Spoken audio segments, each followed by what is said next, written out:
Assalamualaikum warahmatullahi wabarakatuh. Perkenalkan, nama saya Rahma Siti Femdana Kuncoro dari Prodi Pendidikan Teknologi Informasi kelas A. Di sini saya akan menjelaskan tentang gaya belajar. Apa sih gaya belajar itu? Gaya belajar adalah suatu kombinasi dari bagaimana seseorang menyerap dan kemudian mengatur serta mengolah informasi. Nah, definisi dari gaya belajar itu sendiri adalah cara yang dipakai dan lebih disukai sehingga menjadi kebiasaan dalam proses belajar. Tipe-tipe gaya belajar. Untuk tipe-tipe gaya belajar ada 3. Yang pertama, visual, yang kedua, auditory, dan yang terakhir, kinestetik. Yang pertama, gaya belajar visual. Gaya belajar visual, gaya belajar yang lebih fokus pada penglihatan. Nah, ciri-cirinya yang pertama, rapi dan teratur, berbicara dengan cepat, perencanaan dan mengatur jangka panjang yang baik, teliti terhadap detail, mementingkan penampilan, mengingat dengan asosiasi visual. Untuk prediction-nya, guru menggunakan bentuk visual sesuai dengan pertumbuhan dan perkembangan siswa, misalnya bentuk gambar, grafik, tulisan, dan lain-lain. Guru memperlihatkan bentuk visual pada siswa di depan kelas.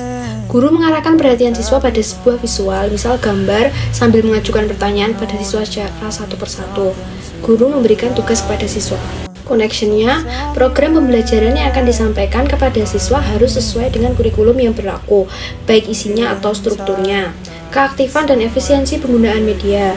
Keefektifan berkenaan dengan hasil belajar yang akan dicapai, sedangkan efisiensi berkenaan proses pencapaian hasil belajar. Yang kedua, tipe gaya belajar auditory. Tipe belajar yang mengedepankan indera pendengar. Ciri-cirinya, berbicara pada diri sendiri pada saat kerja, mudah terganggu oleh keributan, senang membaca keras dan mendengarkan, biasanya suka musik daripada seni, mempunyai masalah dengan pekerjaan-pekerjaan yang melibatkan visual. Prediction-nya menjelaskan kepada siswa tentang jenis mata pelajaran, topik yang dibahas dan tujuan pembelajaran yang ingin dicapai. Yang kedua, meminta siswa untuk memperhatikan baik-baik terhadap materi pembelajaran yang akan disampaikan melalui pengucapan kalimat, media audio, mencatat bagian-bagian yang dianggap penting, serta mengikuti berbagai instruksi yang disampaikan lewat media auditori. Memutarkan program auditori dengan mengklik tombol play, usahakan suasana tetap tenang atau kondusif selama pemutaran program media. Meminta siswa untuk menceritakan ringkasan materi pembelajaran yang berhasil mereka serap selama mendengarkan program metode auditori. Connection.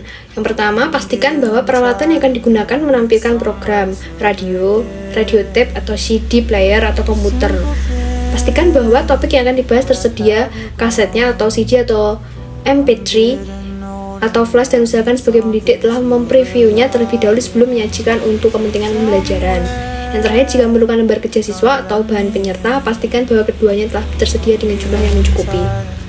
Yang ketiga, gaya belajar kinestetik. Gaya belajar kinestetik adalah proses pembelajaran yang mengandalkan sentuhan untuk menerima informasi dan pengetahuan.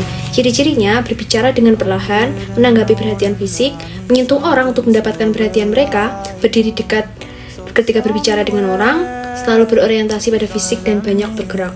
Prediction-nya, guru menerangkan pelajaran secara keseluruhan. Guru dalam pendalaman materi dengan menerapkan metode kinestetik. Nah, gerakan metode kinestetik secara umum sangat luas, misalnya gerakan badan, gerakan tangan, menulis, eksperimen. Guru membenarkan gerakan siswa yang kurang sesuai. Connection. Berkonsultasi tentang materi dan perencanaan, mencatat beberapa hal yang bisa membangkitkan minat gerak. Yang kedua, guru memilih metode dengan gerakan yang sesuai dengan mata pelajaran. Yang ketiga, memberikan pengarahan kepada siswa tentang alur penerapan metode kinestetik. Sekian dan terima kasih. Jika ada kesalahan, saya mohon maaf. Wassalamualaikum warahmatullahi wabarakatuh.